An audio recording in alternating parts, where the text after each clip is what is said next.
Jesus Disciples welcomes you. Jesus Disciples welcomes you. Hallelujah, glory be unto the Lord Jesus Christ. Praise the lord. प्रभु यीशु मसीह के नाम में फिर एक बार आपका धन्यवाद करता हूँ, और स्पेशली ब्रदर रम्या के लिए, और जिन्होंने ये छोटे यूट्यूब चैनल के द्वारा प्रभु के वचन को बहुतायत से लोगों तक पहुंचाने के लिए जो जरिया उन्होंने एक प्लेटफॉर्म दिया, उस प्लेटफॉर्म के लिए मैं खास कर उनको धन्यवाद करता हूँ। मेरे भाई बहनों, कई लोग ये प्रोग्राम के द्वारा आशीषित हो रहे हैं, ये मैं विश्वास करता हूँ, क्योंकि अलग अलग भाषाओं में, उड़ीसा में, इंग्लिश में, हिंदी में प्रभु के वचन को आप सुन रहे हैं। तो मेरी ये प्रार्थना है आपसे कि ये वचन को आप अपने तक ही ना रखें, लेकिन इस चैनल को आप और शेयर कीजिए। जो क्रिश्चियन है के बीच में भी आप इस वचन का और ये यूट्यूब चैनल को शेयर करें, ताकि वो भी प्रभु के वचन को सुने, सीखे और आशीषित पाए। हम प्रभु के वचन को सुनने के पहले छोटी सी प्रार्थना हम करेंगे। परमेश्वर पिता, हम धन्यवाद करते हैं आज के दिन के लिए। अब तक आपने हमें संभाला। फिर एक बार प्रभु आज के दिन को आपके हाथों में सौंप के हम प्रार्थना करते हैं कि प्रभु आपके वचन से हमसे आप बातचीत कीजिए। जितने भी प्रभु के सेवक, प्रभु के दास जो आपके वचन को प्रभु सुना रहे हैं इस यूट्यूब के माध्यम के द्वारा, उन सबको आप आशीर्वाद कीजिए। और जितने तक ये पहुंच रहा है, हम प्रार्थना करते हैं और कई लोगों तक भी आपका वचन पहुंचे, ताकि वो लोग भी आपके वचन को सुने, सीखे, और प्रभु उस रीति से वो चलने के लिए प्रभु उनको आप सहायता और मदद कीजिए। पवित्र आत्मा, आप हमें सिखाइए, हमसे आप बातचीत किए, सब बातों में आपको महिमा मिले। यीशु मसीह के नाम से हम प्रार्थना करते हैं, आमीन।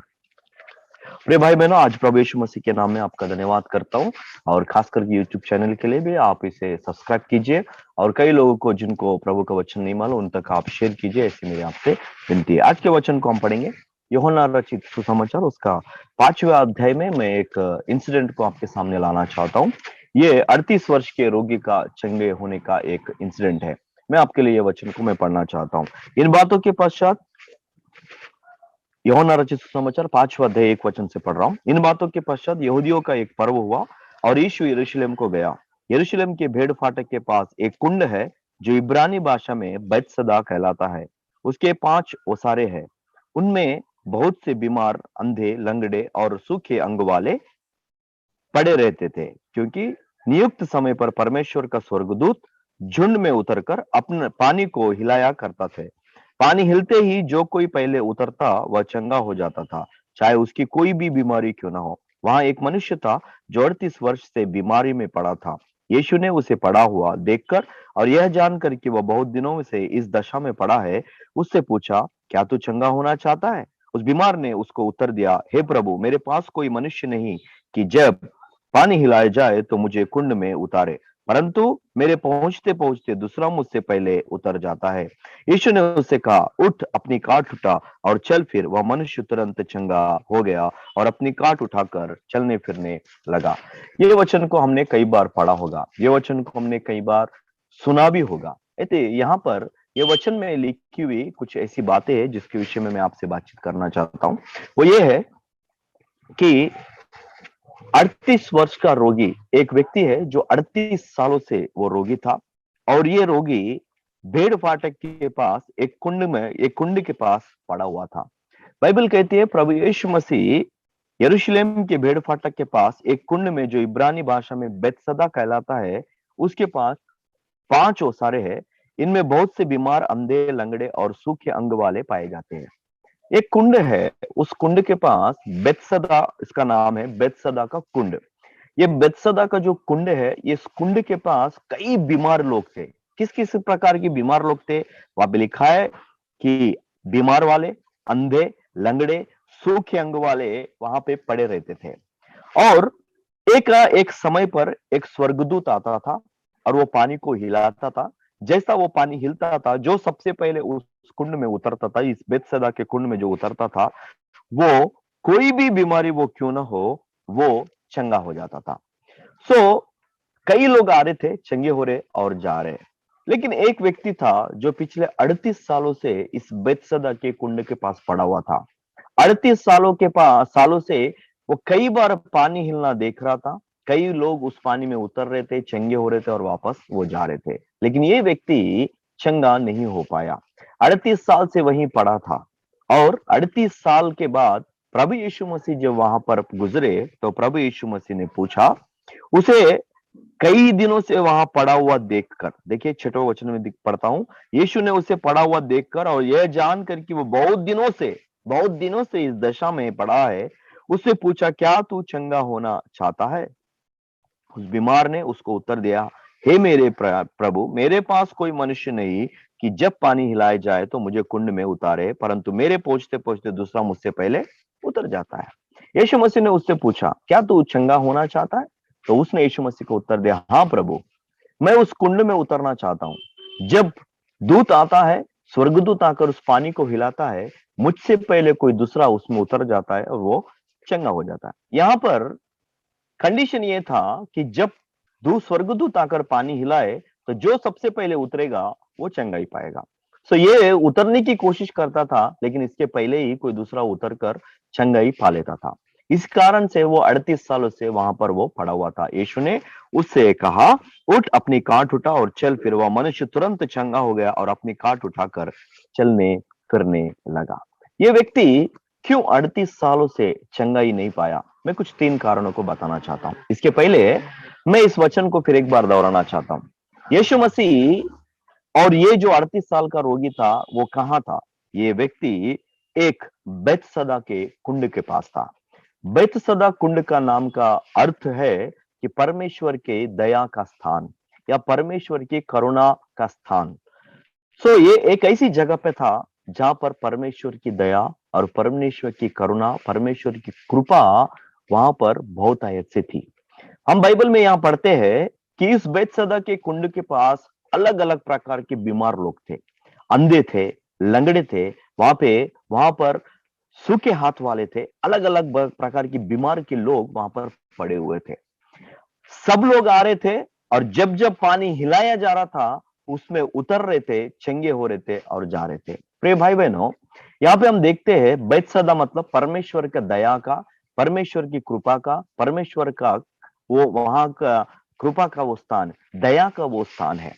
परमेश्वर की दया जहां पर मिलती है उस स्थान पे ये 38 साल का रोगी था। परमेश्वर की दया जहां पर लोगों के ऊपर पड़ रही है या परमेश्वर की दया को जो लोग पा रहे, उस जगह पर ये 38 साल का रोगी वहां पे पड़ा हुआ था। देखिए, कई लोग उसके पहले आ रहे थे या उसके पीछे आ रहे थे, वो सब लोग अपने रोगों के द्वारा, अपनी बीमारी के द्वारा वो चंगे हो रहे थे और वापस जा रहे थे। सूखे हाथ वाले आ रहे, चंगे हो रहे, वापस जा रहे, बीमार आ रहे, चंगे हो रहे, वापस जा रहे। लेकिन ये 38 साल का व्यक्ति वहीं पर पड़ा हुआ था क्योंकि इसके पहले कोई और जाकर वहां पर उतर रहा था। क्या ये कौन सी जगह पे था? परमेश्वर के दया के स्थान पर ये था। सब लोग आ रहे, इसके पीछे आ रहे, परमेश्वर के दया को वो प्राप्त कर रहे, परमेश्वर को चख रहे हैं, परमेश्वर को चख कर वो जान रहे कि परमेश्वर कितना भला है और वहां से वो लौट कर वो जा रहे। कई लोग परमेश्वर को चख रहे, कई लोग परमेश्वर की दया को प्राप्त कर रहे, कई लोग परमेश्वर की कृपा को प्राप्त कर रहे, लेकिन ये व्यक्ति परमेश्वर की कृपा को नहीं प्राप्त कर पाया। क्यों? ऐसे ही कई बार हमारे चर्च में, हमारे जीवन में होता है।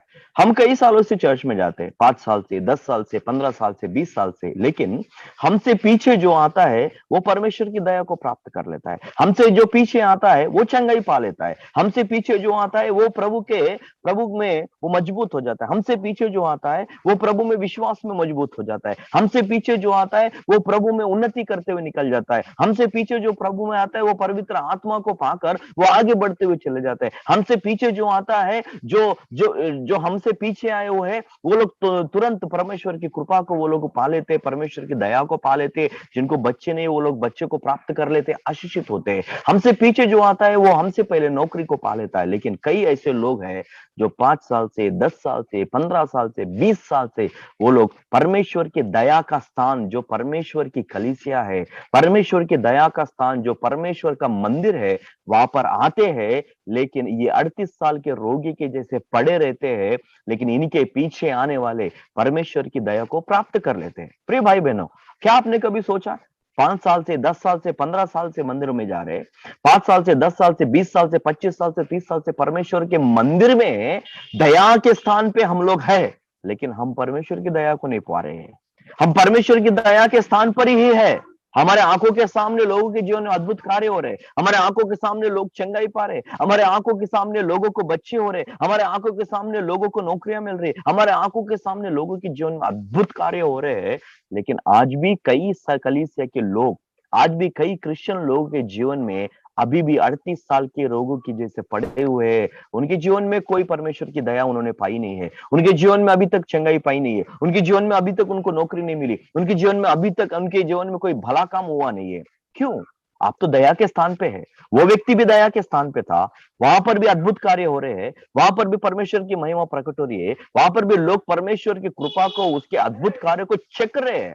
लेकिन आज वो 38 साल का रोगी देखते रह गया, लेकिन वो परमेश्वर की उस दया को चख नहीं पाया, वो परमेश्वर की कृपा को वो चख नहीं पाया। ऐसे ही आज कई क्रिश्चियन लोग चर्च में जा रहे, परमेश्वर की दया को पा नहीं रहे, चर्च में जा रहे लेकिन परमेश्वर की कृपा को पा नहीं पा रहे, चर्च में जाते हैं लेकिन इनके पीछे आने वाला प्रभु में आशीषित होता है, बलवान होता है, प्रभु में मजबूत होता है और आगे बढ़ जाता है। चर्च में जा रहे, हमारे से पीछे आने वाले व्यक्ति के जीवन में आशीष दिखाई दे रहे, लेकिन हम अभी भी वैसे ही पड़े हुए हैं, वही स्थान में आज हम पड़े हुए हैं। आज मैं आपको बताना चाहता हूं क्यों ये व्यक्ति 38 साल से वहां पे पड़ा हुआ था, क्यों ये व्यक्ति के जीवन में अद्भुत कार्य नहीं हुआ, क्यों आज 20 साल से, 10 साल से, 15 साल से आप चर्च में जा रहे हो लेकिन आज भी आज परमेश्वर के अद्भुत काम को क्यों नहीं देख पा रहे हो। द रीजन ये है, देखिए वहां पे हम लिखा हुआ है, बैतसैदा कहलाता हुआ स्थान के 5 ओसारे है, इसमें बहुत से बीमार, अंधे, लंगड़े और सूखे अंग वाले पड़े रहते थे। नियुक्त समय पर परमेश्वर का स्वर्गदूत कुंड में उतरकर पानी को हिलाया करता था। पानी हिलते ही जो कोई पहले उतरता वो चंगा हो जाता था। यहाँ पे क्यों लोग परमेश्वर की दया को पा रहे और ये क्यों नहीं पाया? क्यों कई क्रिश्चियन होने के बावजूद भी 10-15 साल से प्रभु के मंदिर में आने के बाद भी, दया के स्थान में आने के बाद भी, उनके पीछे आने वाले दया प्राप्त करके परमेश्वर के आशीष को वो चेक पा रहे और आप लोग नहीं चेक पा रहे? इसका रीजन ये है, यहाँ पर स्वर्गदूत आता था और उस कुंड में जो पानी था उसे एक आधी समय पे वो हिलाता था। जैसा ही वो पानी हिलता था, जो व्यक्ति तुरंत उस पानी के अंदर कूदता था, उतरता था, कुंड में उतरता था, वो चंगाई पाता था। इसका आत्मीय अर्थ यह है कि जो स्वर्गदूत है वो परमेश्वर के दास का स्वरूप है। यानी परमेश्वर का जो दास है, जो पास्टर है, जो पादरी है, जो परमेश्वर की सेवकाई करता है, जो परमेश्वर का वचन बांटता है, वो परमेश्वर के दूत के समान है। और ये दूत आकर क्या करता था? पानी को वो हिलाया करता था। द पानी मीन्स, द वाटर मीन्स परमेश्वर का वचन। परमेश्वर के वचन को जब प्रभु का दास वो प्रचार करता है, जब परमेश्वर का दास प्रभु के वचन को हिलाता है और जो व्यक्ति वो वचन को सुनकर उसको स्वीकार कर अपने हृदय के पापों को, अपने हृदय के अंदर कर मलिनत्व को, अपने हृदय के अंदर की गंदगी को जो साफ करता है, उसके जीवन में परमेश्वर का अद्भुत कार्य को वो अनुभव कर पाता है। प्रिय भाई बहनों, आप चर्च में जा रहे हैं लेकिन आपके पीछे आने वाला आशीषित हो रहा है। क्यों पता है? क्योंकि परमेश्वर का दूत जो प्रभु का दास है, जो वचन जब वो बताता है, वो वचन को जब आप सुनते हैं, उसके अनुसार आप अपने जीवन को परिवर्तित नहीं करते। पानी हिलाने से आप पानी में उतरते नहीं हो। प्रभु का दास प्रचार करता है क्षमा के बारे में, लेकिन हम क्षमा नहीं कर पाते। परमेश्वर का दास बताता है प्रेम के बारे में, हम प्रेम नहीं कर पाते। परमेश्वर का दास कहता है स्वीकार करने के बारे में, हम स्वीकार नहीं कर पाते। परमेश्वर का दास हमें कहता है व्यभिचार छोड़ने के बारे में, हम व्यभिचार छोड़ते नहीं है। परमेश्वर का दास हमें कहता है कि नामधारी जीवन मत जियो, लेकिन हम नामधारी जीवन जीना छोड़ते नहीं है। परमेश्वर का दास हमें कहता है कि मत सच्चे क्रिश्चियन, एक सच्चे मसीह बनो, केवल विश्वासी नहीं लेकिन विश्वास के बाद शिष्य बनो। शिष्य बनकर परमेश्वर के स्वरूप में आप बदलते जाओ। परमेश्वर के दूसरे आगमन के लिए अपने आप को एक वधु, एक दुल्हन के समान तैयार करने का एक जो स्टेप प्रभु का दास बताता है, तो वो पानी को जब हिलाता है, कई लोग उस वचन को सुनकर प्रतिसाद नहीं देते, वो वचन को सुनकर उस रीति से उस वचन को स्वीकार नहीं करते। इसलिए आज कई लोग जो है वो उस 38 साल के रोगी के समान रह गए हैं। प्रिय भाई बहनों, परमेश्वर का दास अगर आपको बता रहा है कि परमेश्वर का वचन कहता है कि क्षमा करो, तो हमें क्षमा करना है। परमेश्वर का वचन कह रहा है कि मैंने जैसे तुम्हें क्षमा किया तुम अपने विरोधियों को क्षमा करो। इसका मतलब यह है कि पानी हिलाया जा रहा है, उस पानी में आपको उतरना है, यानी आपको स्वीकार करना है प्रभु के वचन को, और प्रभु के वचन के अनुसार आपको जीने के लिए निर्णय लेना है। तब आप उस बेतसदा के कुंड में उतर गए हो, यानी परमेश्वर की दया को आप प्राप्त करोगे। परमेश्वर के वचन को सुनते ही आप प्रतिसाद जब देने लगोगे, आप क्षमा करने जब लगोगे, जब परमेश्वर का वचन आपके पास आता है कि आपके गुप्त पापों को, रहस्य के पापों को आप छोड़ दो, तो आप तुरंत जब छोड़ देते हो, इसका मतलब यह है कि पानी हिलते ही आप कुंड में उतर गए हो। अगर प्रभु का दास आपको प्रभु का वचन बताता है कि एक बनावटी विश्वासी, एक नामधारी विश्वासी मत बनो, लेकिन एक सच्चे क्रिश्चियन, एक सच्चे विश्वासी बनो, उसका क्रूस उठाकर आप चलने वाले बनो, तो तुरंत अपने जीवन को प्रभु को समर्पित कर एक नामधारीपन से निकलकर एक अच्छे शिष्य बनकर, प्रभु के चेले बनकर, प्रभु के वचन के अनुसार जीने का जब आप निर्णय लेते हो, इसका मतलब यह है कि आप कुंड में उतर चुके हो, मतलब आप परमेश्वर की दया को प्राप्त कर चुके हो। ये 38 साल से वहां पड़ा था, दूत जब आ रहा था, पानी हिला रहा था, इसके पहले कोई और उतर जा रहा था। आज कई लोगों के जीवन, आज कई क्रिश्चियनों के जीवन ऐसे है, प्रभु का वचन आके दास बताता है, प्रभु का वचन, प्रभु का दास आकर वचन बताता है, वो वचन आके उनके हृदय को जब लगता है तो वो लोग सोचते ये मेरे लिए नहीं है, ये मेरे बाजू वालों के लिए है। वो वचन को स्वीकार नहीं कर पाते, उस सच्चाई को वो अपने जीवन में ले नहीं पाते, उस वचन को जो उनको हृदय को काटता है, वो हृदयों को काटता वो वचन के अनुसार वो अपने आप को मरोड़ नहीं पाते, प्रभु के वचन को वो लोग अधीन होते नहीं है। इस कारण से वो लोग मंदिर में तो आते हैं, दया के स्थान पे तो आते हैं, कृपा के स्थान पे तो आते हैं, लेकिन परमेश्वर की दया से वो वंचित रह जाते हैं, क्योंकि परमेश्वर का दास जब पानी हिलाता है वो उतर नहीं पा रहे। प्रिय भाई बहनों, आज मैं आपसे बात कर रहा हूं, क्या प्रभु का वचन आपसे जब बात करता है, ये जवान, जब प्रभु का वचन आपसे आप बात करता है अपनी जवानी के अभिलाषों से दूर रहने के लिए, क्या प्रभु का वचन आपको जब बात करता है कि व्यभिचार से दूर रहने के लिए, जब प्रभु का वचन आपसे बात करता है कि सिगरेट से दूर रहने के लिए, प्रभु का वचन आपसे बात करता है कि शराब से दूर रहने के लिए, प्रभु का वचन आपसे बात करता है कि प्रभु के शिष्य बनने के लिए, जब प्रभु का वचन आपसे बात करता है अपने पाप को छोड़ने के लिए, जब प्रभु का वचन आपसे बात करता है कि आपके गुप्त रहस्य पापों को छोड़ने के लिए,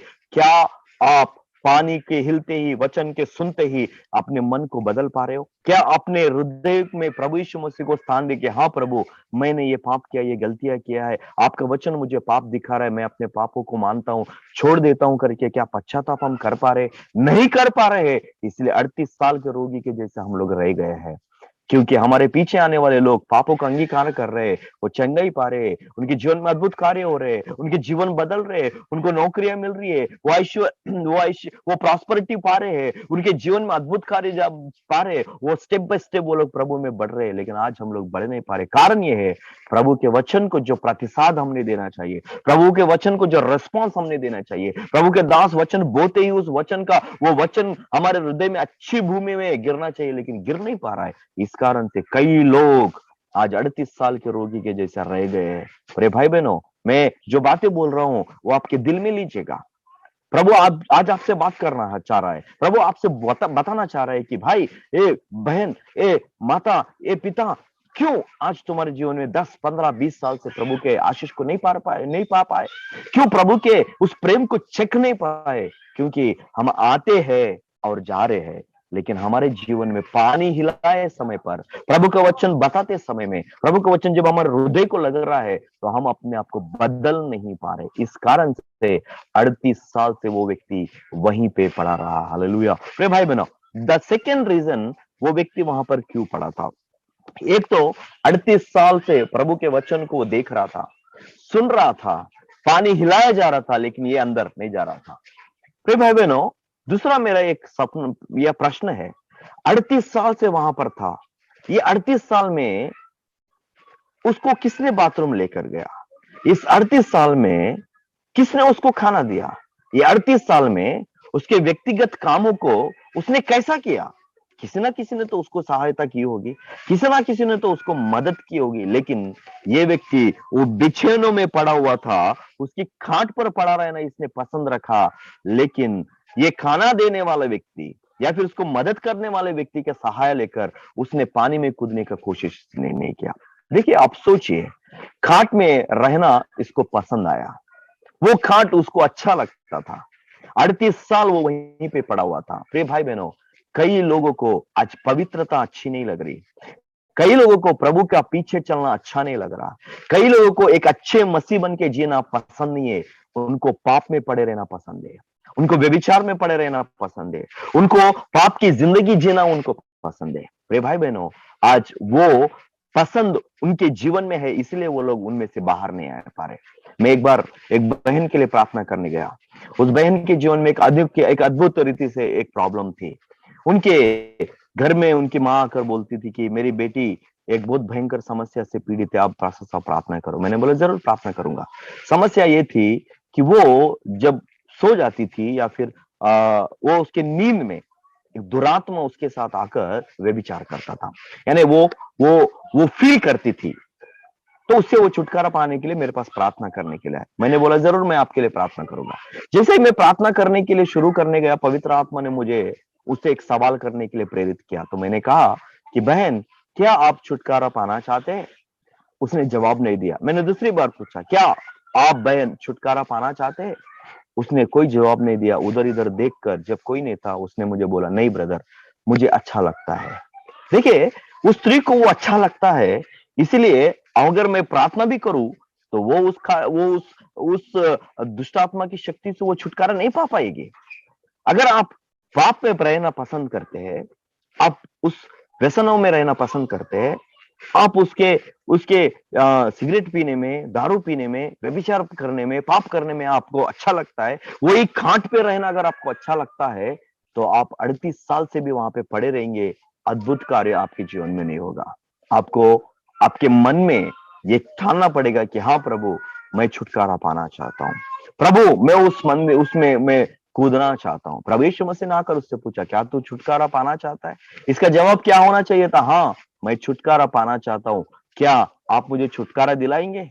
क्या आप मुझे पानी में उतारेंगे? ये जवाब उसने देना चाहिए था, लेकिन वो कहता है कि मेरे पास कोई नहीं कि मुझे पानी में ले जाके उतारे। तो क्यों किसी और के ऊपर भरोसा रख रहा है? तो क्यों किसी और के बारे में तू सोचता है? अपनी खाट छोड़ने के लिए क्यों नहीं सोचता? अपनी इस खाट छोड़कर जाने के लिए तू क्यों नहीं सोचता? व्यर्थ का क्यों करके उस जगह को आक्रमण करके रखा हुआ है। कई क्रिस्ती लोग, कई मसीह लोग आज जगह को उन्होंने आक्रमण करके रखा है, मतलब अपना बना के रखा है, खाट को छोड़ नहीं रहे। आज कई लोग पोजीशन को नहीं छोड़ रहे। आज कई लोग प्रभु के वचन को क्या बोल देंगे, वचन को सबमिट नहीं कर रहे अपने आप को। आज लोग पोजीशन को नहीं छोड़ना चाह रहे, आज लोग पाप को छोड़ना नहीं चाह रहे, आज लोग व्यभिचार को छोड़ना नहीं चाह रहे, आज लोग लालच को छोड़ना नहीं चाह रहे। आज प्रभु का वचन जब प्रभु का दास बताता है तो लोगों को अच्छा नहीं लगता है कि पाप के बारे में बताते, तो वो बोलते हैं पास्टर साहब को आके, पास्टर साहब पाप के अलावा कुछ और बारे में बोलो ना, व्यभिचार के अलावा कुछ और के बारे में बोलो ना, सेकेंड अफेयर के अलावा किसी और विषय के बारे में आप बात करो ना। क्यों? क्योंकि वो चीजें उनको अच्छी नहीं लगती, क्योंकि वो खाट पर, वो व्यभिचार के खाट पर, वो व्यसनों के खाट पर, वो दारू के खाट पर रहना उनको पसंद है। प्रिय भाई बहनों, 38 साल से ये रोगी बीमार रहने का दूसरा कारण था कि उसको उसकी खाट अच्छी लगी। वो खाट में ही रहना चाहता था, वो खाट उसको पसंद थी, आरामदायक थी, वो अच्छा लग रहा था उसको, वो समय पे उसको खाना मिल रहा था, इस कारण से वो चंगा ही नहीं पाया। पहला रीजन कि दूत जब पानी हिला रहा था, ये उतर नहीं पाया। पहला रीजन ये है, प्रभु का वचन जब आपको बताया जाता है, प्रभु का दास जब वचन को बोलता है, तो तुरंत आपको वचन को सुनकर अपने मन को परिवर्तित करना है। नंबर 2, खाट को छोड़ना है, पाप को हमको छोड़ना है। नंबर 3, 38 साल का समय को इसने बर्बाद किया। 38 साल यानी आधी जिंदगी इसने अपनी जिंदगी को बेकार कर दिया। कई आज जवान भाई बहन अपनी जिंदगी को बेकार कर रहे हैं। कई आज जवान भाई बहन को जब हम बोलते हैं कि प्रभु का पीछा करो, अब बपतिस्म लो, लोग बोलते हैं अभी नहीं ब्रदर, अगले महीने लेंगे, अगले साल लेंगे, 31 दिसंबर को लेंगे, 1 तारीख को लेंगे, 1 जनवरी को लेंगे, ईस्टर को लेंगे ब्रदर। ऐसा कर कर वो लोग पोस्टपोन करते जा रहे हैं। क्यों पोस्टपोन कर रहे हो? क्यों? प्रभु को मौका दे रहा है तो क्यों करके अपने पापों को क्यों मानते क्यों नहीं हो? अपनाते क्यों नहीं हो? अपने पापों को छोड़ते क्यों नहीं हो? क्यों हम अपने पापों को छोड़ नहीं पा रहे? हम अपने समय को व्यर्थ में हम खर्च कर रहे, इसलिए आज हम सालों साल हम इंतजार करना पड़ रहा है हमारे चंगाई के लिए, हमारे आशीर्वादों के लिए, हमारे प्रॉस्पेरिटी के लिए सालों साल इंतजार करना, क्योंकि हम समय को व्यर्थ कर रहे हैं। जवान भाई बहनों, प्रभु का वचन आज से बात कर रहा है। आप जवानी में हैं तो प्रभु का वचन में आप, प्रभु की सेवकाई में आप बलवान बन जाओ, क्योंकि यही सही समय है। साधु सुंदर सिंह जी कहते हैं कि एक आम को वो लेकर, वो आम को पूरी रीति से, एक व्यक्ति ने आकर उससे कहा कि ब्रदर, क्यों करके आप इतनी जवाई में प्रभु का काम करते हो? तो उसने वो एक आम को लिया और आम को पूरी रीति से चूस कर उस आम को उन्हें खाने के लिए दिया। उन्होंने कहा सब कुछ तो खा लिया, अब आखिरी का थोड़ा सा ये बचा हुआ, ये क्यों आप मुझे दे रहे हो? उसने ऐसी कहा कि जिंदगी पूरी खत्म होने के बाद आखिरी के क्षण में प्रभु के लिए नहीं देना चाहता हूँ, my best I want to give my lord. Best प्रभु को दीजिए। आपके जवानी में आप प्रभु की सेवकाई कीजिए। प्रभु का वचन आपके पास आते ही समय को बर्बाद मत कीजिए। प्रभु का दास आपको बोल रहा है बपतिस्मा लेकर प्रभु का शिष्य बनो, तुरंत बन जाइए, व्यर्थ टाइम वेस्ट मत कीजिए। प्रिय भाई बहनों, क्योंकि समय बहुत कम है, पता नहीं कब कौन से समय में क्या हो जाएगा। अपने आप को हम प्रभु को सौंपेंगे। 3 रीजन, एक तो प्रभु का वचन को सुनकर ही हम अपने आप को प्रतिसाद देना है। नंबर 2, खाट को हमको छोड़ना है। नंबर 3, समय को व्यर्थ नहीं गंवाना है। हालेलुया। प्रभु इन वचन के द्वारा आपको बहुत ऐसे आशीष दे। छोटी सी प्रार्थना के द्वारा समाप्त करेंगे। परमेश्वर पिता, हम धन्यवाद करते कि आपने एक श्रेष्ठ बात है, अच्छी बात है हमसे आपने की है। प्रभु ये वचन को जितने भी लोग सुन रहे हैं, जितने भी लोग शेयर कर रहे हैं, उन सबको आप आशीष कीजिए। मैं प्रार्थना करता हूँ हर एक व्यक्ति के हृदय को ये वचन टच करे और उनके हृदय में परिवर्तन आए, ताकि वो प्रभु 38 साल, जैसा ये 38 साल का रोगी अपना समय को बर्बाद कर चुका, वैसा बर्बाद ना करे। प्रभु समय बहुत कम है, आप जल्द आने वाले हैं। आपके आने के पहले हमें बहुत सारे काम करना है। हमारे आयुष्य बहुत कम है प्रभु, हमारा उम्र बहुत कम है प्रभु जी। हमको जो दिया गया उम्र में हम कम समय में बहुत काम करने के लिए आप हमारी सहायता करो। जितने भी जवान भाई बहन मेरे कार्यक्रम को देख रहे प्रभु, उन सबसे आप बातचीत कीजिए। उनके जवानी में प्रभु, वो प्रभु आपके उसके क्रूस को प्रभु उठाने के लिए, आपके शिष्य बनने के लिए आप उनको प्रेरित करके उनको इस्तेमाल करें प्रभु जी। नामधारी जीवन नहीं, लेकिन एक सच्चे क्रिश्चियन बनने के लिए सहायता और मदद कीजिए। प्रभु यीशु मसीह के नाम से प्रार्थना करते हैं, आमीन। प्रभु आप सबको बहुत ऐसे आशीष दे, आमीन।